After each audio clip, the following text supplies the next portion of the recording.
መጽሐፍ ቅዱስ ሁለተኛ ጢሞቴዎስ ምዕራፍ 1 ቁጥር 12 ጳውሎስ ሞት መጣ መከራ መጣ እነዛ ነገሮች ሁሉ ሲገጥሙት ለምንድን ነው የጸናው ከክርስቶስ ፍቅር ማይለያናል ይያለ ሁሉ 10 ምናምን መልእክት እዚህ ውስጥ የጻፈልን ሰው በህይወት ውስጥ የገጠመው መከራ የገጠመው ፈተና የገጠመው ስደት የገጠመው ማጣት የገጠመው መራብ የገጠመው ጭንቀት የመገጠመው ሰልፍ የገጠመው ፈተና ከውስጥም ከውጭም የመጣበት መከራ ተቀባይነት ማጣት በህይወቱ የመጣ መከራ ድብደባ ስደቱ ያ ትልቅ ሰው ሁሉ ነገር የነበረው ሰው ከጌታ ጋር ከተነካካ በኋላ እንደማይሸጥ የሆነ እንደተቆረሰ ቂጣ ህይወቱ ረክሶ ወድቆ ያ ሁሉ መከራ ፈተናና ችግር እንዴት ጸንተህ አለፍከው ያልተነገረው መከራ ያላለመው መከራ በህይወት ውስጥ መጣ ማንንም ሰው በህይወት ውስጥ አልፎት የማያውቀውን የህይወት ውጣ ወረድ አሳለፈ በዛ ሁሉ ውጣ ወረድ ውስጥ እንዴት ቆመ እንዴት ጸና ካላችሁኝ ህይወቱን የሚቆጣጠረውን ጌታ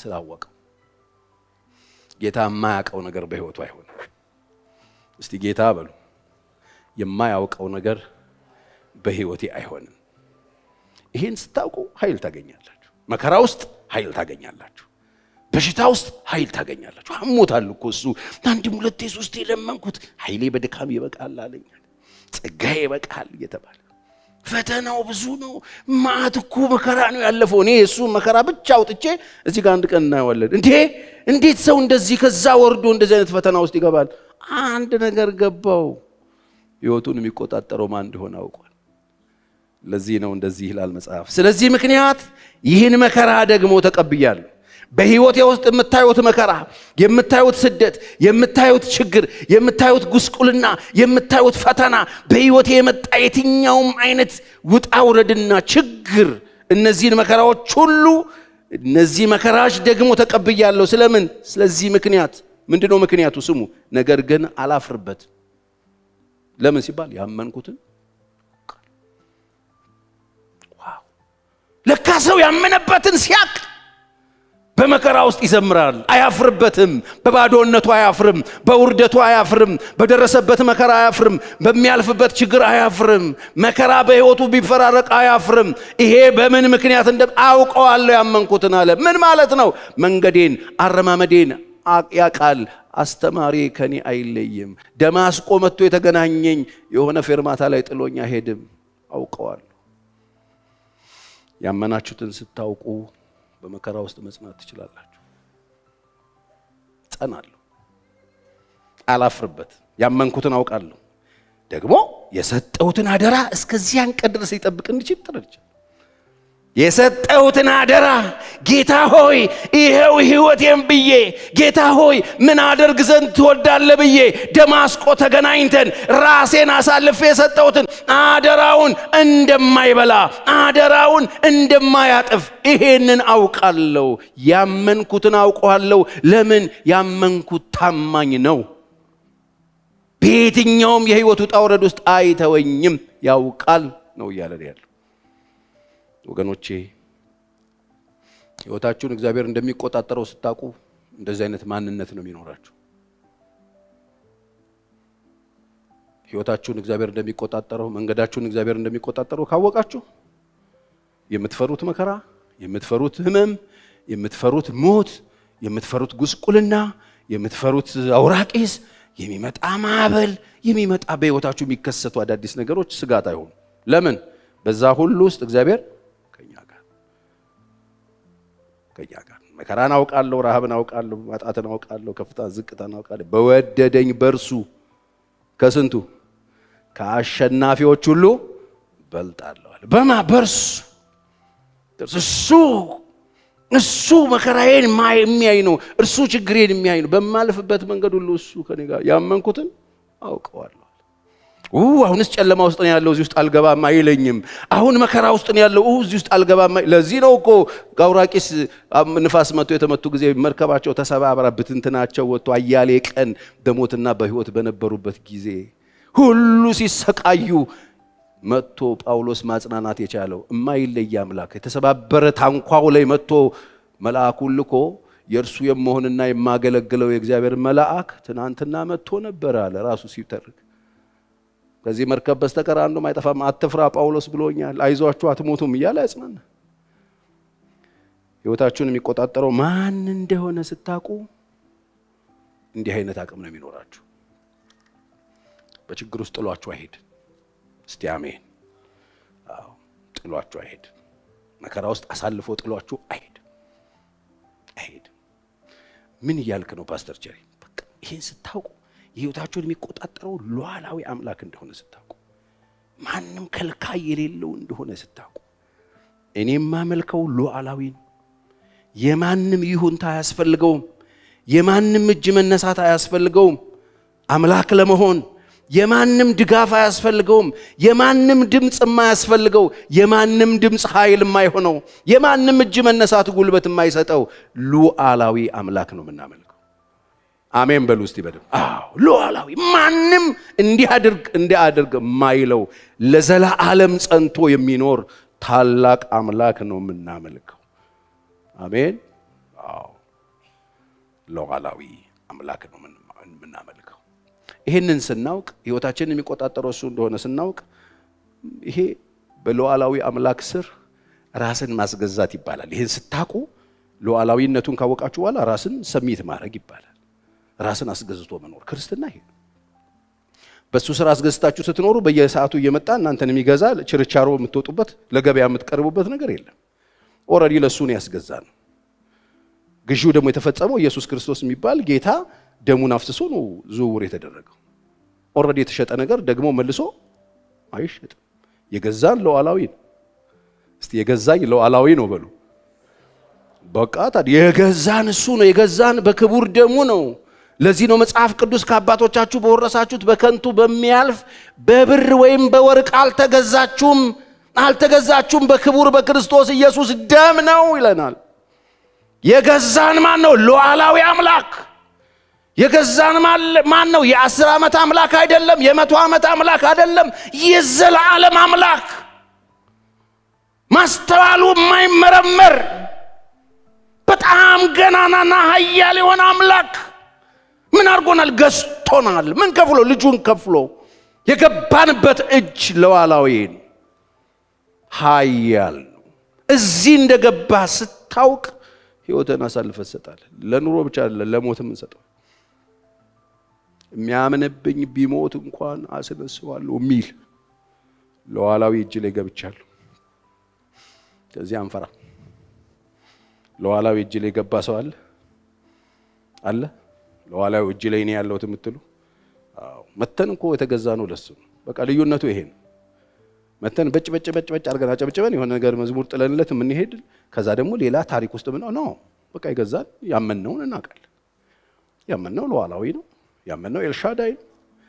ያመንነው አልፋና ኦሜጋ ነው። የገባንበት እጅ ዘላለም ነው፣ ማይጥል ነው። ያመንነውን እናውቃለን። ለዚህ ነው የሚያመንኩትን ስለማውቅ ለዚህ ነው መከራ ውስጥ አልፌ የሚሄደው አለን።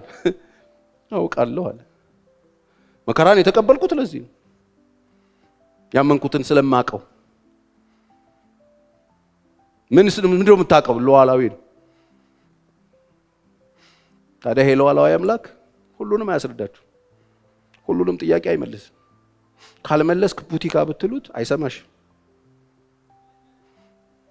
ይሄን ጥያቄ ካልመለስክ አንዳንድ ሰዎች ይላሉ በቀጠሮ ጌታ ሆይ ይሄን ወረድኝ ከዚህ በኋላ እንደዚህ ብያለሁ ቻው ወይ እንዳትሆን ምንም ስላላችሁ ስለሞጣሞጣችሁ ቆይ ያለ ሐሳብ የሚቀይር አምላክ አይደል። ጌታኛም ቢያጣ መኖር የሚችል ሉዓላዊ። ስለዚህ በሱ እጅ ከገባችሁ በኋላ አንዳንዱ ጥያቄ አይመለስም። በቃ ቁርጣችሁ ነው። አንዳንድ ብዙ ጥያቄ በህይወታችሁ ሊኖር ይችላል። መዝሙር 86:10 አቤቱ ድንቅ የምታደርግ አንተ ታላቅ ነህና፣ አንተ ብቻህን ታላቅ አምላክ ነህና። እኔና እናንተ የምናመልከው አምላክ ብቻውን ምንድን ነው? አሁን ሰብሰብ ምን አለ እግዚአብሔርን ታላቅ ብናረገው፣ ታላቅ እናርገው ምናምን ሲባል ሰምታችኋል አይደል? የኛ ወሬ ነው እሱ፣ የኛ ቱልቱላ ነው እሱ። ታላቅ አናርገው ብንልም አናረገውም፣ ታናሽ አናረገውም። ታላቅ እናርገው ብንልም ታላቅ አይሆንም። እሱ ታላቅ ነው። ለዚህ ነው መጽሐፍ ቅዱስ ክብሩን ጥሎ ሲወርድ የባሪያ መልክ ይዞ ወርዶ በሰው ምስል ተገኝቶ እስከ መስቀል ሞት ድረስ የታዘዘው ይኔና አባቱ ያለ ልክ ምን አደረገው ይላል? ያለ ምን? እስቲ እኔ የማመልከው በሉ ያለ ልክ ከፍ ያለ ነው። እሺ ወዴት ነው እኛ ከፍ የምናደርገው? አባቱ ነው ያለ ልክ ከፍ ያደረገው። የሞትን ጣር አጥፍቶ አስነሳ። ያለ ልክ ከፍ ከፍ አደረገው። ከስምም ሁሉ በላይ ያለውን ስም ሰጠው። እኔና እናንተ ምን ሰጠው ስም የለም። ከስም ሁሉ በላይ የሆነ ስም የተሸከመ አጋንንቶች የሚፈሩት ስም፣ በሽታ የሚፈራው ስም፣ ችግር የሚፈራው ስም፣ ፍጥረት የሚታዘዝለት ስም አሸከመው። ማ? አባቱ። ይሄንን ጌታ ነው የምናመልከው። እኛ ከፍ በል ስንለው ከፍ የሚለው፣ ዝቅ በል ስንለው ዝቅ የሚል አምላክ የለም። አንተ ስትቀደስ ቅዱስ የሚሆን፣ አንተ ስትረክስ የሚረክስ ጌታ የለም። ለራስህ ነው። ከትልቁ ጋር ብትውል ትልቅ ትሆናለህ። ከትልቁ ጋር ባትውል ትንሽ ሆነ ትጠፋለህ። ከትልቁ ጋር ስትሆን ትልቁን ትልቅ አታረገውም።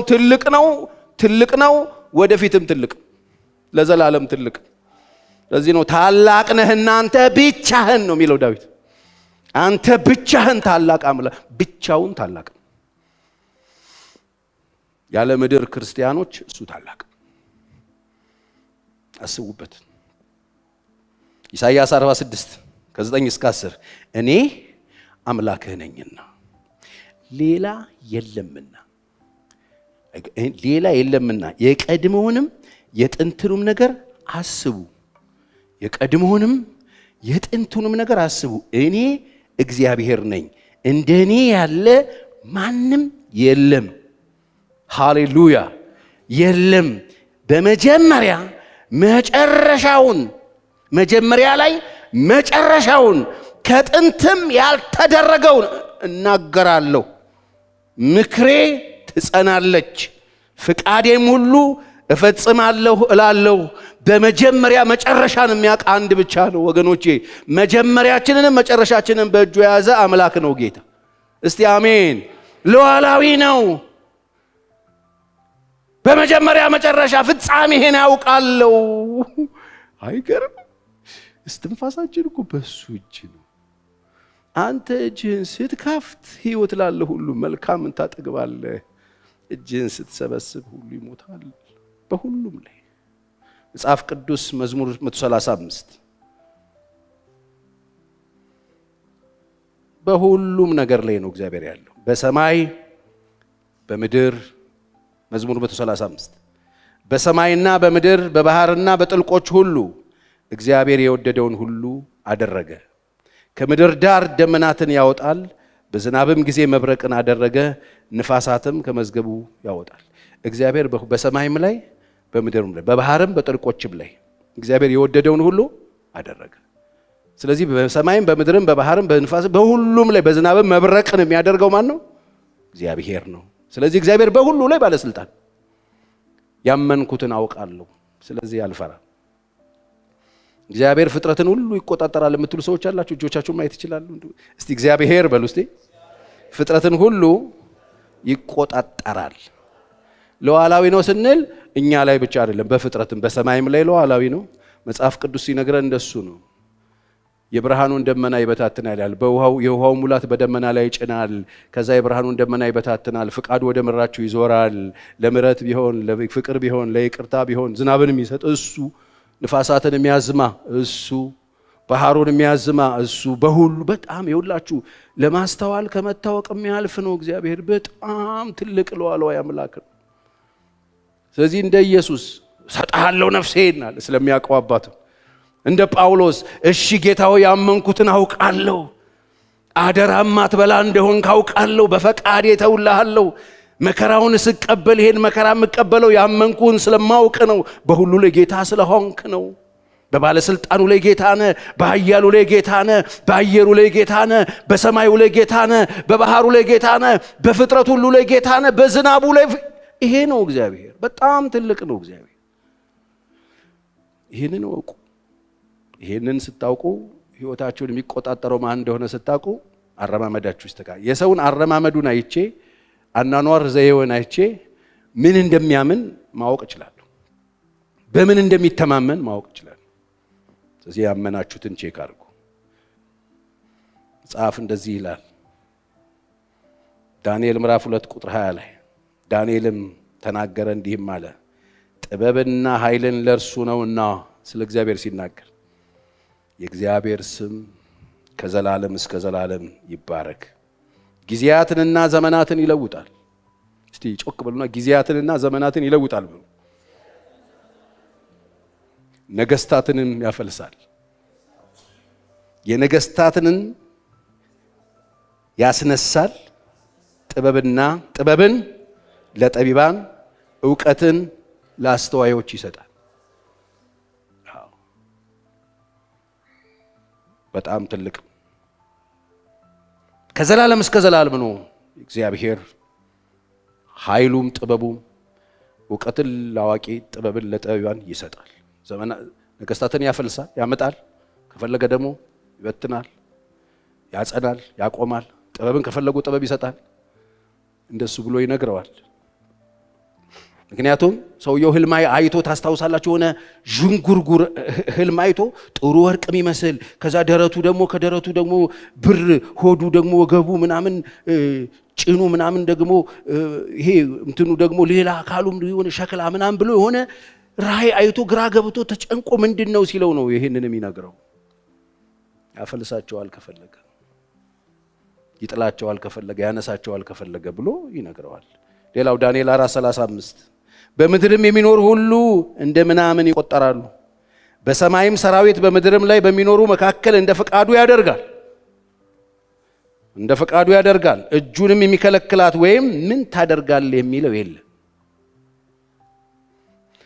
የማይመለሰው መልስ ይሄ ነው። ለምንድን ነው እንደዚህ ዝም የምትለው? ለምንድን ነው እንደዚህ ሲደረግ ጸጥ የምትለው የሚለው የለም። ከሰው የት ፍርድ ቤት ታቆመዋል? እግዚአብሔርን ከሰው የት ታቆመዋል? ሉዓላዊውን ከሰን የት እናቆመዋል? ከሰነው የት እናደርሰዋል? ወገኖች የህይወታችሁን ኑሯችሁን እግዚአብሔር እንደሚቆጣጠረው ስታውቁ ራሳችሁን አሳልፋችሁ መስጠት ትችላላችሁ። ህይወታችሁን የሚያውቀው ከሆነ ሞታችሁን ያውቀዋል። ትርፋችሁን የሚያውቀው ከሆነ ኪሳራችሁን ያውቀዋል። አሜን ነው ወይ? የዘመናችሁ ቁጥር በእጁ ነው። እግዚአብሔር ሁሉን ያውቅ። እስቲ በደንብ አሜን ጮክ በሉና እግዚአብሔር ሁሉን ያውቃል በሉ እስቲ። ሁሉን ለሚያውቅ ነው ራሳችንን የሰጠነው። ምን አስፈራን? የሚሆነው ይሆናል፣ የማይሆነው አይሆንም። እግዚአብሔር ሁሉን ያውቃል ብለን ካልን በህይወታችን የሚመጡትን መከራዎች ታግሰን ማለፍ የምንችልበት አቅም ይኖረናል እንጂ አሁን በህይወታችን የሚመጣው እንደ ቁማር ቶሎ መልስ እየተሰጠን የምንኖር ከሆነ ልክ አይደለም። የድመት ህይወት ነው እሱ። እግዚአብሔር አለ። እግዚአብሔር በዙፋኑ ላይ ነው። አልገባንም። አንዳንድ ቦታ ያስለቅሰናል፣ አይገባንም፣ ይከለክለናል። የምንፈልገውን ሁሉ አያደርግም፣ የሚፈልገውን ግን ያደርጋል። ማን ይከለክለዋል? ስለዚህ ይህን ገናና አምላክ ነው የምታመልኩት፣ ሉዓላዊ አምላክ ነው የምታመልኩት። የእያንዳንዳችን የህይወት ፍጻሜም የሚቆጣጠር የሚችል እሱ ብቻ ነው። ማንም ሰው በእድሜው ላይ መጨመር ይችላል፣ መቀነስስ? ስትመጡ ወደዚህ ምድር ለመምጣት አቤቱታ አስገብቶ ማመልከቻ አስገብቶ በዚህ ዘመን መወለድ እፈልጋለሁ ብሎ የመጣ ሰው አለ? በቃ ስትወጣም እንደሱ የለህም። ሁሉ በእርሱ ለእርሱ ነው የተሰራው። በቃ እዚህ ውስጥ ነው እኛ የተገኘ ነው፣ በጣም ትንንሽዬ ሰዎች። ስለዚህ ጥያቄዎቻችሁ መልስ ስላልተመለሰ ያኮረፋችሁ ሰዎች ካላችሁ መለስ በሉ። ግፍን፣ ፍትህ አልባነትን እሱ ይቆጣጠራል። በጣም ብዙ ዝብርቅርቅ ያለ ፍትህ ሲጠፋ ታስታውሳላችሁ። ፍትህ ጠፍቶ በግብፅ ምድር በጣም ከባድ ባርነት በስቶ ለ430 ዓመት ባሪያዎች አድርጎ ፍትህ ጠፍቶ ግፍ ሲፈጸም እግዚአብሔር ወረደ ይላል መጽሐፍ። ፍትህ ሲጠፋ፣ ፍርድ ሲዛባ፣ ህዝብ ሲያለቅስ፣ መከራ ሲበዛ፣ የህዝብ ጩኸት ወደ ላይ ሲጮህ፣ የድሃን ድምፅ፣ መከራ ውስጥ ያሉ ሰዎች ድምፅ፣ ፍትህ ያጡ ሰዎች ድምፅ እግዚአብሔር ይሰማል። አሁን እንደዚህ አይነት ድምፅ የሚሰማ የማይመስልበት ዘመን ላይ ነው ያለ ነው፣ ግን እግዚአብሔር ይሰማል። እውነተኛ ፍትህን እግዚአብሔር ማስፈን የሚችል አምላክ ጠፍቶ ለሱ ነው መጽሐፍ ቅዱስ ወረደ እግዚአብሔር ሊረዳቸው ከባርነት ሊያወጣቸው ያንን ባርነት ከህይወታቸው ላይ እላቸው ላይ በስቶ የነበረው ታውቃላችሁ።